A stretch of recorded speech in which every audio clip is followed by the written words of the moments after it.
Pinapirmado na ang kasunduan ng Brunei at Pilipinas para sa pagpapalakas ng agribusiness at kalakalan sa pagitan ng dalawang bansa.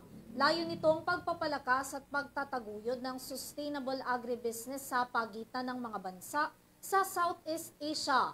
Narito si Alvin Pelobelio para sa detalye ng balita. Nilagdaan sa ikalawang araw ng opisyal na pagbisita ni Pangulong Ferdinand Marcos Jr. sa Brunei Darussalam ang dalawang kasunduan na may kaugnayan sa agribusiness at sa kalakalan. Ang unang kasunduan ay ang Memorandum of Understanding sa pakikipagkasundo sa agriculture at pagpapaunlad sa micro, small and medium enterprises sa pagitan ng ASEAN Business Advisory Council at ng Brunei ASEAN Business Advisory Council Philippines, kasabay ng pagdalo ni Marcos sa Business Forum sa naturang bansa. We stand firm in strengthening the business relations between the Philippines and Brunei Darussalam. Layo ng mga kasunduang ito ang pagpapaunlad sa economic integration, pagtataguyod ng sustainable agribusiness sa pagitan ng bansa sa Southeast Asia. Nilagdaan din sa pagitan ng Brunei at ng Pilipinas ang kasunduang magpapalakas sa economic cooperation sa pagitan ng dalawang bansa.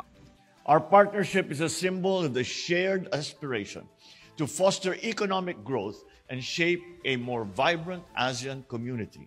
Hinikayat din ni Marcos ang Bruneian business leaders na mamuhunan sa bansa at ituring na pangunahing investment destination ang Pilipinas.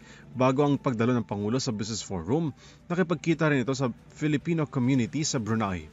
Para sa EuroTV News, Alvin Pelobelio sumasaludo sa bawat Pilipino.